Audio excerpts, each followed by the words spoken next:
She replaced her uncle as a delivery driver for one day, and accidentally delivered to a CEO who fell in love with her. Emma adjusted the delivery uniform over her oversized sweater, slipping her phone into the back pocket of her jeans. The cap was a little too big, and the van smelled faintly of old takeout and coffee, but she didn't mind. It was only for one day. Her Uncle Tom, a kind-hearted man in his 60s, had come down with a nasty flu the night before and begged her to help cover his route. "Just today, Em. It's a few stops around downtown, nothing complicated," he said between coughs. Emma, 25, a freelance artist with more time than income, had agreed. She figured a little detour from canvases and brushes might even be fun. Maybe she'd find inspiration in the city streets. By mid-morning, the deliveries were going smoothly. She followed the GPS instructions diligently, triple-checked the names on the packages, and even smiled through awkward elevator rides. Then, just as she was making her way to her final and most important stop, at a towering glass building in the heart of the financial district, she saw her. An elderly woman, small and hunched, was sprawled on the edge of the sidewalk. Her purse lay open beside her, apples rolling into the gutter. A couple of passers-by glanced her way but kept walking. Emma didn't think twice. She pulled the van over, rushed out, and crouched beside the woman. "Ma'am, are you okay?" she asked, gently taking the woman's hand. "I tripped. My ankle," the woman winced. Emma helped her sit up, gathered her groceries, and found a bench nearby shaded by a small tree. She used the first aid kit from the van to clean a scrape on the woman's palm and waited until she was sure the woman could contact someone to pick her up. "Thank you, dear," the woman whispered, her voice shaking. "Most people just walked right past." Emma smiled softly. "I couldn't do that." Only when she returned to the van and restarted the GPS did she notice the time. She was 22 minutes behind schedule. She raced to the final stop, Lancaster & Co., a sleek, mirrored skyscraper that seemed to tower above the clouds. She parked at the loading zone, grabbed the package, and jogged into the lobby, breath slightly short. At the front desk, she was directed to the executive floor. Upstairs, she stepped into a room so quiet and polished it made her sneakers squeak on the marble floor. A tall man stood by the glass wall, his back turned to her, looking out at the skyline. "Delivery for Mr. Lancaster," Emma said, holding out the small but clearly expensive box. He turned. His expression was unreadable. Sharp jawline, expensive watch, suit tailored to perfection. His eyes flicked to the clock on the wall, then to the package, then to her. "You're 22 minutes late." Emma blinked, caught off guard by the tone. "I'm really sorry," she said, stepping forward. "There was I don't want excuses." His voice was cool, clipped. "I run a company, not a sidewalk hot dog stand. Time matters here." Emma froze. "I understand, but..." I stopped to help. "I don't care what your excuse is," he interrupted, taking the box from her hand with barely a glance. "If your company can't deliver on time, I'll find one that can." Her mouth opened slightly, but nothing came out. He had already turned away. Emma stood there for a moment, heart pounding, face burning. No one had ever spoken to her like that, not for being late, and certainly not when the reason was helping someone in need. Her fingers clenched into fists at her sides, but she bit her tongue. Fighting back tears, she turned and walked out of the office, past the gleaming floors and cold stairs, back into the elevator and down into the street. She sat in the van for a full minute before starting the engine. The city buzzed around her, oblivious, but inside something in Emma's chest had shifted, not just from embarrassment, but from the weight of being misunderstood, when all she had done was try to do something right. As she drove away, she whispered, barely audible, "I'd still do it again." Emma didn't cry that night, not really. She stood in the tiny kitchen of her apartment, stirring a mug of peppermint tea, trying to shake off the words that had cut sharper than she'd expected. "I run a company, not a sidewalk hot dog stand." They echoed louder than they should have. Maybe it wasn't just the words, but the tone, the complete dismissal, like she hadn't mattered at all. But she told herself it was fine. She'd help someone who needed her. That was what mattered. She didn't tell her Uncle Tom about the incident. When he called to thank her for helping with the route, Sounding groggy and grateful, she simply said, "It was all good, you rest." She didn't want him to feel guilty. He would have apologized 1,000 times, blamed himself, maybe even tried to confront the company, and Emma had had enough confrontation for one day. Instead, she opened her sketchbook. The worn, leather-bound pad had been her quietest companion since she was 13. She flipped to a blank page and let her pencil find the shape of the elderly woman's face. Kind, weathered, strong despite the fall. Then she drew the park bench, the scattered apples, the slightly crooked walking stick. It calmed her, as it always did. Art was her safe place, the one place no one judged her for being too slow, too soft, too quiet. Her apartment was modest, cozy with second-hand furniture and mismatched curtains. Plants thrived on the windowsill. Small pots of basil and mint, a struggling tomato vine, and a stubborn cactus she called Theo. Bookshelves lined the living room, filled with old art books, poetry collections, and journals she'd filled over the years. She lived alone, but never felt lonely. Not really. Still, every now and then, the words of her ex-boyfriend crept back into her thoughts like shadows. "You're too nice, Em. This world doesn't reward people like you." He'd said it during a fight. Or maybe it was their last conversation. She couldn't remember anymore. What she did remember was the sting, the implication that her kindness was a flaw, a liability, that being soft meant being weak. She'd loved him once, or thought she had, but love that makes you doubt yourself isn't love. It's a mirror that only shows you the cracks. Since then, Emma had stopped sharing her art publicly. She'd never shown anyone her full portfolio, not her friends, not even her family. When people asked what she did, she simply said, "I do freelance work, odd jobs, some design stuff. Safer that way, less explaining, less risk." But it didn't mean she didn't dream. Sometimes late at night she imagined owning a little gallery cafe, a place where people could sip tea surrounded by paintings and music, where no one was in a hurry, and no one needed to be anyone other than who they already were, a soft world for soft people. She knew it was silly, but it was hers. The next morning, Emma put the incident behind her. She texted her uncle to check on his fever, then sat down to answer a few emails from clients who needed digital illustrations. She made a mental note to grocery shop, finish a sketch for a children's book project, and maybe repaint her living room wall. She'd been meaning to do it for months. She didn't expect to see Liam Lancaster again, and honestly, she didn't want to. Some people, she told herself, were just built different, harder, faster, sharper around the edges. She wasn't angry, just tired of pretending that being good wasn't good enough. Later that week, she passed by the same park where she'd helped the old woman. The bench was empty now, but a single red apple sat on the seat. Emma smiled softly. Maybe, just maybe, doing the right thing didn't always need applause. Maybe it was enough to know you'd done it at all. Liam Lancaster didn't believe in grace. He believed in structure, schedules, control. Everything in his world was calculated, timed to the minute, and expected to run like clockwork, because the one time it hadn't, his world had crumbled. He was 10 when his mother left. No warnings, no explanations, just a letter on the kitchen counter and a cab pulling away from the curb. She said she couldn't breathe in this life anymore, that she needed to find herself. Liam had waited for her to come back. She never did. After that, his father, once mild and poetic, turned into a man of order. Emotions were replaced with performance metrics. Meals became timed routines. Late was unacceptable. Mistakes were punished. By the time Liam turned 15, he had learned to stop asking why. By 20, he had his MBA. At 28, he became the youngest CEO in his firm's history, and by 32, he had built an empire of efficiency.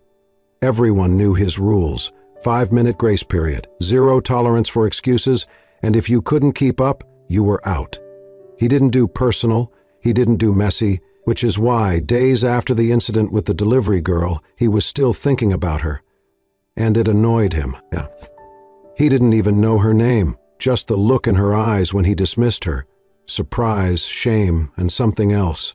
Something that hadn't left his mind since.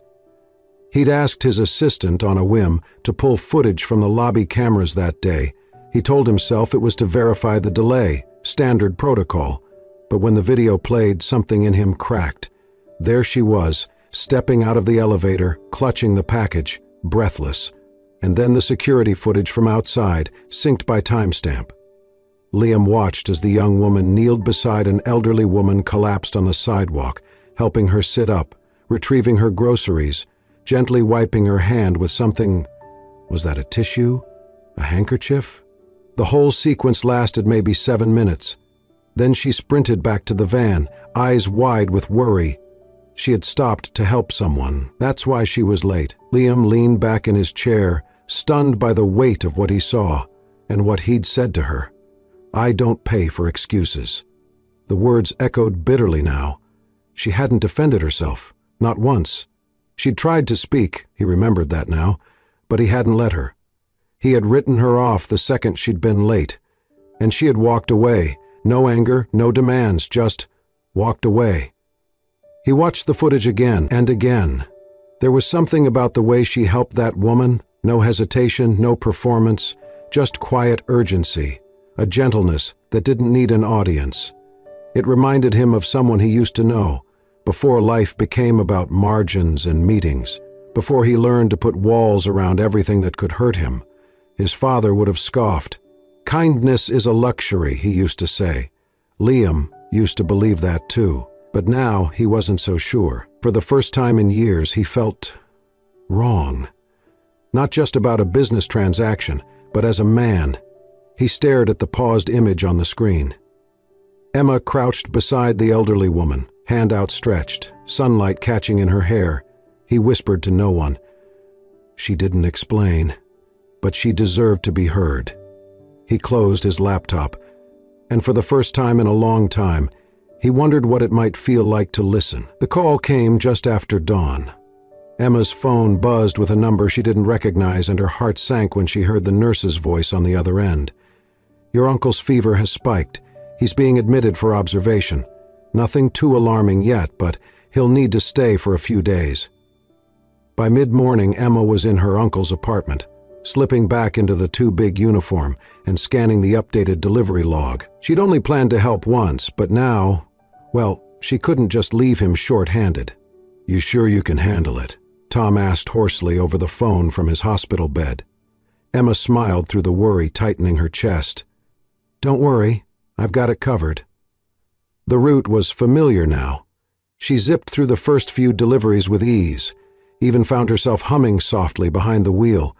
But when she saw the next stop, a boutique cafe tucked beside a high-rise office tower, her chest tightened. It was near Lancaster & Co., not his building, not his order. Still, she braced herself. Emma stepped into the cafe just before noon, carrying a small insulated bag for a regular customer. The place buzzed with business chatter and the hiss of espresso machines.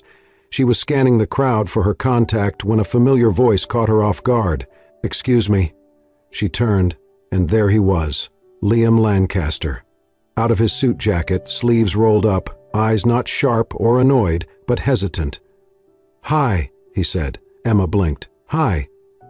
"I didn't expect to see you again," he said, "but I'm glad I did." She tilted her head slightly, unsure what to say. Liam cleared his throat, clearly uncomfortable. "I wanted to say something, about the other day." Emma waited. "I was wrong," he said simply. "About you, about the situation. I saw the footage, I know why you were late." Her breath caught. "He knew? I should have let you explain," he continued. "Instead, I acted like a... well, you know what I acted like." She couldn't help it. Her lips curved into a soft smile. "I appreciate you saying that," she said. "Really." Liam looked almost relieved. I wanted you to know. I'm sorry for how I spoke to you." Emma nodded gently. "It's okay. I understand. You were under pressure." He blinked. "Still, that's no excuse." There was a beat of silence. Not awkward, just unfamiliar. Liam glanced at the bag in her hand. "Delivering again?" She gave a small shrug. "My uncle's in the hospital. I'm filling in until he gets better." He nodded, something flickering in his eyes. "Well, they're lucky to have you. Thanks," she said quietly. Their eyes held for a moment longer than expected. Then her phone buzzed with the next stop, and the spell broke. "Well," she said, adjusting the strap on her shoulder. "I should—" "Right, of course." He stepped back. She offered a parting smile. "Take care, Mr. Lancaster." "Liam," he corrected gently. "Liam," she repeated, then disappeared into the crowd. That night, Liam sat in his office staring at the delivery schedule he normally ignored.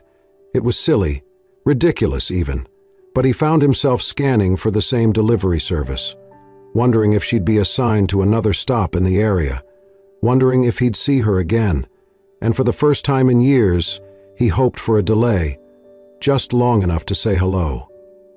The next few weeks passed in quiet, unexpected rhythms. Emma continued her temporary delivery route while her uncle recovered, and somehow, fate, or something gentler, seemed determined to keep placing her within Liam's orbit. The encounters were brief: a delivery to the office next door, a forgotten lunch order someone else at Lancaster & Co. had placed, a package handed off in the lobby while Liam just happened to be coming in or out. But each time, he stopped, sometimes just to say hello, sometimes to offer a comment about the weather or ask how her uncle was doing. Once, he held the door for her even though she was a full 10 steps away. It wasn't grand, it wasn't dramatic. It was human. And Emma never pressed. She never asked about his company, his suits, his money. She didn't seem impressed by his status or intimidated.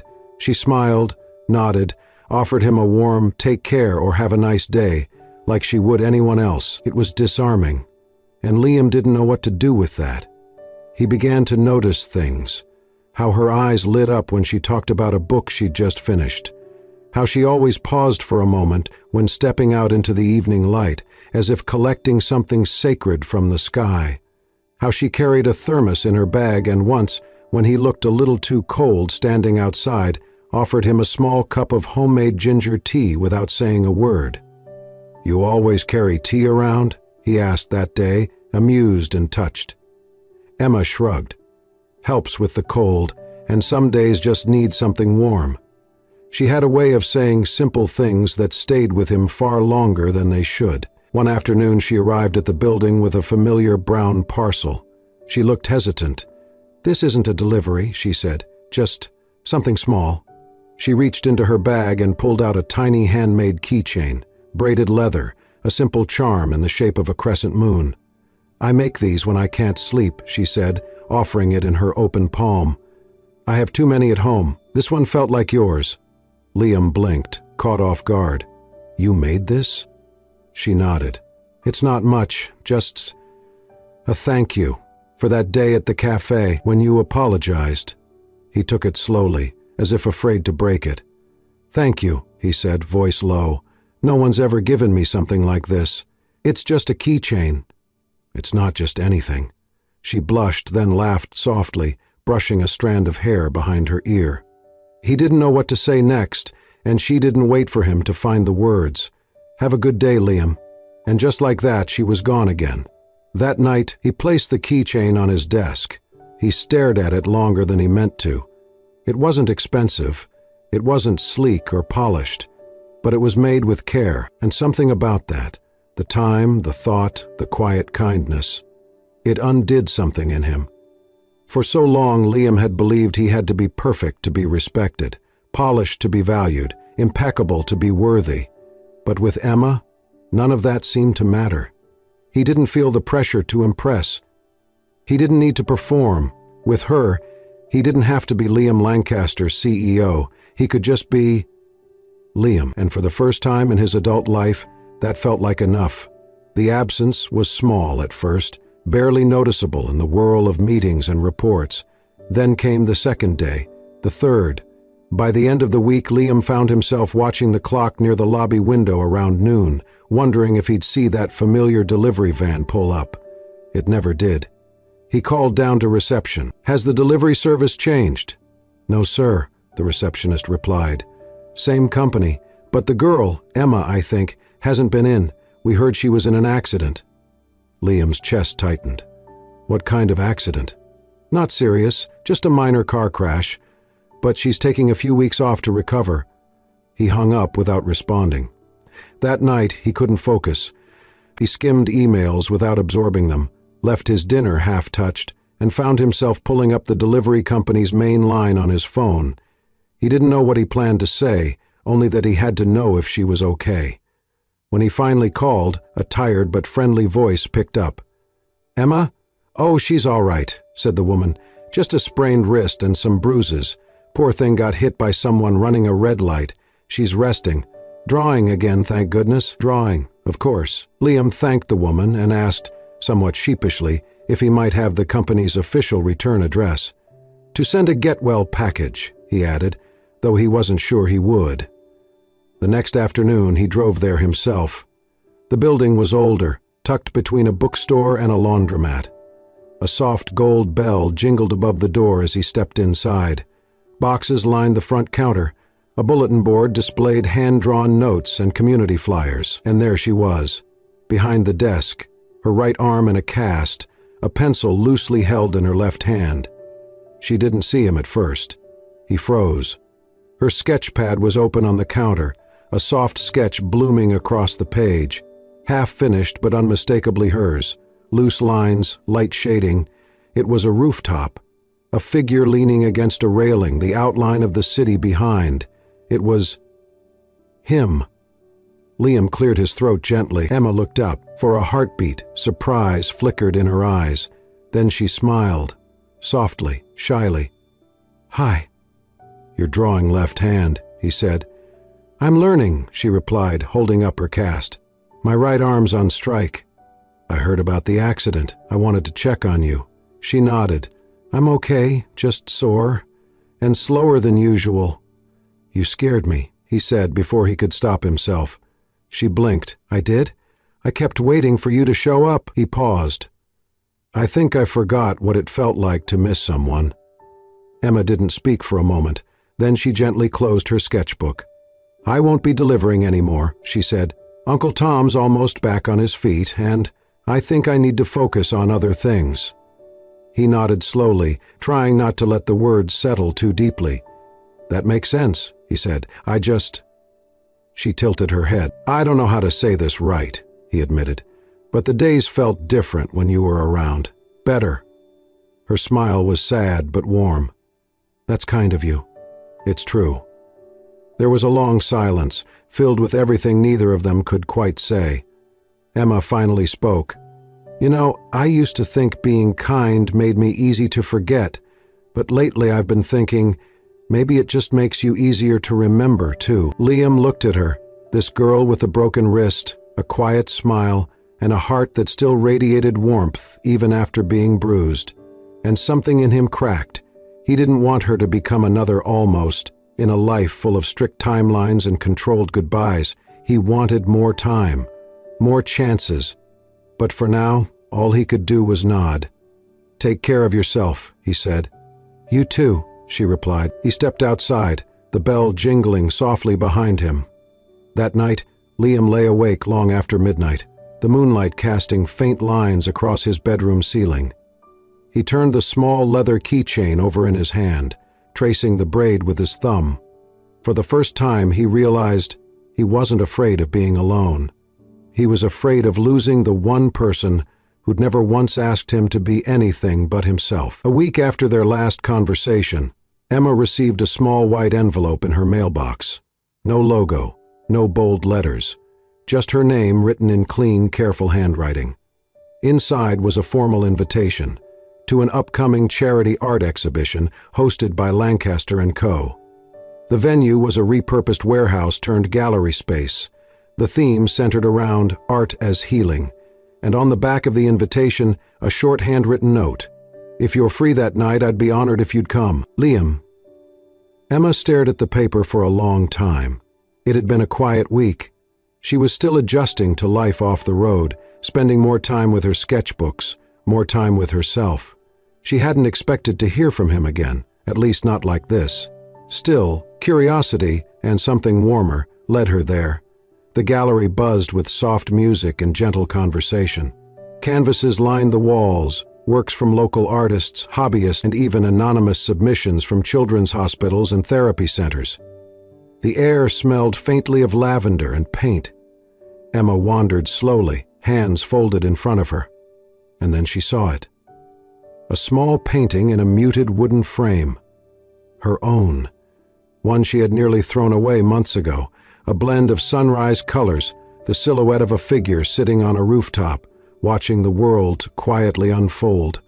There was no name beneath it, just a simple white card with the words, "Donated by an artist who thought it wasn't good enough." She was wrong. Her throat tightened. She turned, and there he was. Liam stood a few steps behind her, dressed in a charcoal suit, not overly formal, but still effortlessly put together. His expression was soft, open. "You put that up?" she asked, her voice barely a whisper. "I asked your uncle for a piece," he admitted. Emma sent a few. That one, I couldn't stop looking at it. Emma blinked back, the sting in her eyes. "I didn't even sign it." "You didn't have to," he said. "You just had to believe it was worthy of being seen."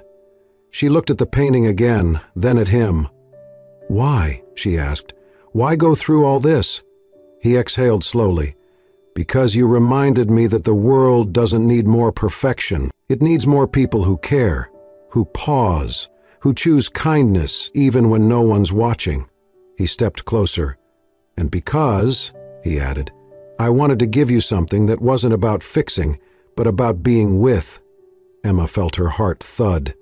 "If you'll let me," Liam said gently, extending his hand, "I'd like to take you out. No rules, no deadlines, no performance metrics."